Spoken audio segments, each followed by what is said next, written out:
Hello, everybody. It is that girl Lisa, and I am back with my vision loss story part 3. All right. I'm not sure if I mentioned this in previous videos, so I did want to mention that this has been about a year and a half now that I've been dealing with this, that it had progressively gotten worse within that span of time. But anyway, I digress. So here I am going to see the retina doctor for the second time. And at this point, it's getting excruciating, and it's just the whole process is very tiring. I had at this point probably done about each of these tests about 5 to 6 different times.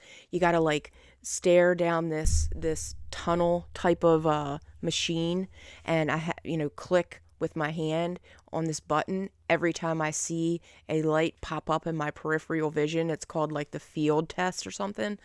But by the time you're done with that, you're your eyes hurt, you have a headache, and you're seeing dots for the next hour. Anyway, so she had done a few additional tests that I had not had done before, so I was hopeful. Nonetheless, at the end of that appointment, she was able to tell me what all the other doctors had already told me, which was, I don't know what this is. I can clearly see with imaging that there is breaking down, and your eye, behind your eye anyway, is clearly showing signs of vision loss. But we can't figure out why. Super frustrating. Anyway, she says, all right, at this point, I'm going to send you to the neuro-ophthalmologist, which is brain/eye doctor. I felt like I should have seen this doctor months ago, but anyway, here I am. Again, it takes months to get in to see this doctor at the Wilmer Eye Institute. They're awesome there. I have to say, they have different floors for different types of eye doctors, like retina, cornea, glaucoma, all this stuff. So they're an awesome facility, but it just takes so long to get in to see these doctors. Anyway, I wait it out. I finally get in and see the neuro-ophthalmologist, and he says that, first he does a few testing, little things here and there, and took some pictures behind my eye.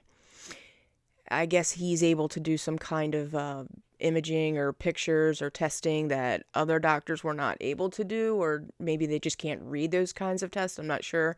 But anyway, he took some more pictures and sat down with me for quite a while. He was able to tell me that, without a shadow of a doubt, the pictures that he took behind my eye was showing that it is breaking down. My vision is completely, more so my central vision than anything else, but he was able to confirm what I had been saying, which, yeah, felt good, but at the end of the day, I just wanted to know what was wrong, what it was, and how can you help me. So he says, well, this could be from a number of different things. It could be a vitamin deficiency, like maybe you're lacking certain vitamins and that's causing your vision to break down. So I immediately started taking a vitamin after this appointment. He said it could also have been from extreme alcohol abuse, which that's, in my past, in my history, so that could have been it. But he said all of those things were low-hanging fruit. He was like, I could grab those things and say that could possibly be what this is. But honestly, I think it goes back to your DNA, your genetics, and I think that this is the Leber's disease that runs in your family. Super rare disease. But if you guys want to look it up, the acronym for it is LHON. Anyway, he says, all right, I'm going to send you to see the genetic doctor. She is the only one, or they, or whatever, are the only ones that are able to actually do a DNA panel test where they can test my DNA and be able to tell me without a shadow of a doubt, 100% certain that it is Leber's disease. So, again, I have to wait months to go see this doctor, but I do. Now, I do also want to take a second to tell you all that during this time, this entire time, I'm seeing all these doctors. I'm going through all this entire process. I'm getting more and more frustrated, more and more depressed, more at this point I'm just like, all right, this is likely something I'm just going to have to deal with the rest of my life. And I don't know when it's going to continue to get worse and when I may just wake up one day and my vision is completely gone. I don't know when that's going to happen. So I literally live every single day just grateful that God allowed me to wake up and be able to see that the way that I can, even though it totally sucks. Like, I have to watch my son play basketball games with binoculars if I want to see him. That's how bad it is. Anyway, so it's just this entire time, it's really dragging me down and my spirits are starting to feel crushed. But at the same time, it's getting worse. Not like super bad, not like I just woke up and, oh my God, I can't see all of a sudden, but in subtle little ways. Like, I'll start to notice that I used to be able to see people's faces when they were like 3 feet away from me, and now I cannot. It's just a blur. I'm like looking at myself on the computer screen right now, and I cannot make out if my eyes are open, closed, or, just can't see facial features. It really sucks. Now I'm starting to see like it's not just blur. On top of the blur, there's like a shadow, like a darkness. That's also started here recently, like in the last month or so. So I went and saw the genetic doctor.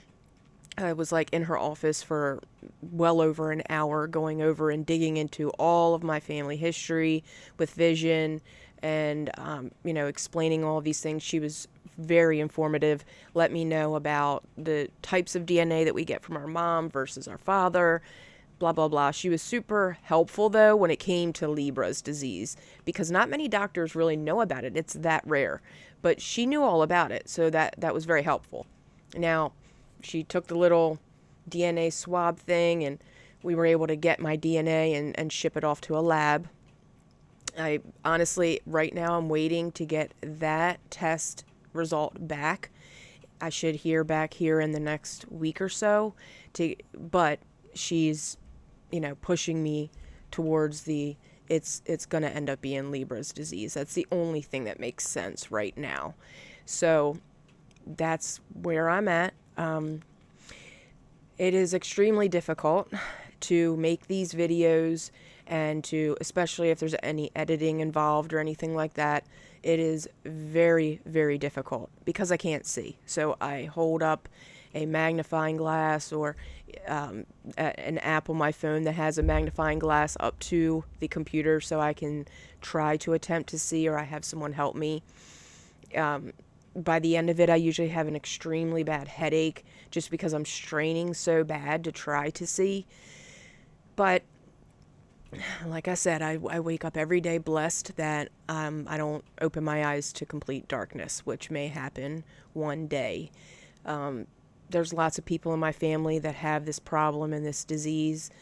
Unfortunately, another really depressing part of it is that I can pass this to my children. My daughters, which I have 2 of them, can pass it to their kids. Fortunately, my son can't pass it to any children that he may have later in life, but he can get it, and it can just show up anytime. It's crazy.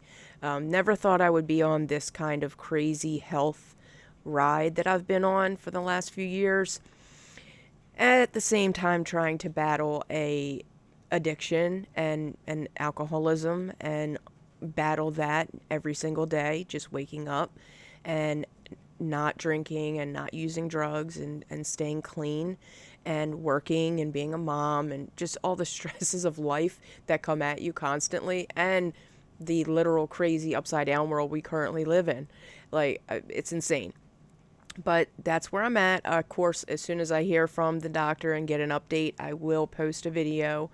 Hopefully I'll be able to have a screenshot to show everybody my results on here because I think that's important. Anybody else have anything that they can share, please add that in the comments. I definitely would love to hear any feedback. If anybody out there has anything like this going on, I sympathize with you. I feel you. It is hard, but keep your head up. And until next time, peace and love is the main idea.